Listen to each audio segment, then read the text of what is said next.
Deneme 1-2, evet başlayabiliriz. Ama önce bir kaşık MyGuard'ımı alıp enerjimi toplamak istiyorum.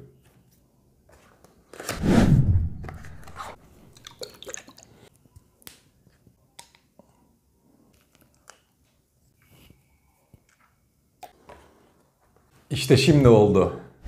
Son dönemde pandemi etkileriyle de bağlantılı olarak artış gösteren rahatsızlıkların başında öksürük bulunmaktadır. Bu durum da dolayısıyla bizim tarafımızdan bazı sorgulamaları akla getiriyor. Bunlardan birkaçını sayalım. Çocuklarda öksürük nasıl geçer? Öksürüğe ne iyi gelir? Balgamlı öksürük nasıl geçer? Kuru öksürüğe ne iyi gelir? Yaşanan ve ortaya çıkan bu durumların bazı yan etkileri de tabii ki oluyor. Örneğin boğazda gıcıklanma, boğaz tahriş belirtileriyle kendini gösterir. Ve gerçekten ilgilenilmezse sağlığımız için ciddi problemlere neden olabilir. Asıl sorumuza geçmeden önce şunu tanımlama ihtiyacı hissettim. Öksürük nedir? Amacı nedir? Öksürük esasında akciğerleri mekanik, kimyasal ve termal etkenlere karşı koruyan karmaşık refleks bir olaydır. Ve bu yönüyle solunum sisteminin savunma mekanizmalarından biridir.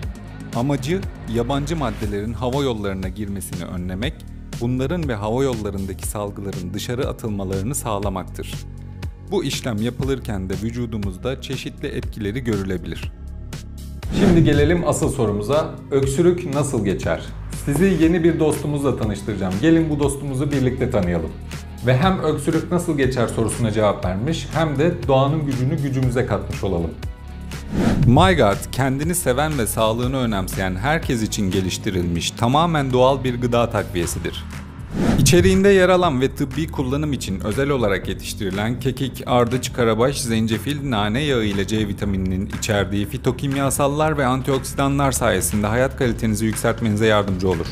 Güçlü bir bağışıklık sistemi ve zindeliğe yardımcı olarak kullanabileceğiniz MyGuard şurup, metropol yaşam tarzı, stres, hava kirliliği, düzensiz beslenme ve benzeri nedenlerle vücudumuzda oluşan serbest radikallerle savaşmayı destekleyici güçlü antioksidanlar içermektedir. MyGuard uzun yıllar süren çalışmalar sonucunda Naturin Nutraceutical laboratuvarlarında antioksidan değerleri, etkinliği ve sistematik toksisitesi, üniversite ve sanayi ortak çalışmaları kapsamında geliştirilen bir üründür. MyGuard şurup ve içerisinde kullanılan ham maddeler, Naturin bünyesinde bulunan laboratuvarlarda 41 farklı çeşit fiziksel, kimyasal ve mikrobiyolojik testlere tabi tutularak kontrollü ve güvenilir GMP koşullarına uygun şekilde üretilmiştir. Naturin laboratuvarlarında sürdürülebilirlik ve sürekli iyileştirme prensipleri ile Ar-Ge ve Ür-Ge çalışmaları devam etmektedir. İşte tüm bu nedenlerden dolayı MyGuard bitkisel şurubu hepimiz yanımızda bulundurmalıyız. Böylece düzenli MyGuard kullanımında hem öksürükten kurtulacak hem de bağışıklık sistemimizi ayakta tutacak bir güce kavuşmuş olacağız. MyGuard'ı kullandığınız anda farkı en temelden hissedeceksiniz. Bunun için de sizinle nasıl kullanılması gerektiğini paylaşmak istiyorum. MyGuard'ın nasıl kullanılması gerektiğini öğrenmek isteyenler burada videoyu durdurup rahatlıkla inceleyebilirler. Bu arada küçük bir uyarı yapmak istiyorum. Kullanmadan önce şişeyi çalkalayın. Isı, ışık, nemden uzak tutarak ağzı kapalı bir şekilde muhafaza edin. Öksürükten kurtulmak, sağlıklı bir bağışıklık sistemine sahip olmak istiyorsan hemen bir MyGuard sipariş ver. Evet, bu faydalı bilgileri sizinle paylaştığım için çok mutluyum.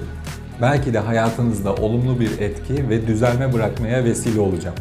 Videomu izlediğiniz için teşekkürler. Daha çok insana ulaşmamız için videomu beğenmeyi ve kanalıma abone olmayı unutmayın lütfen.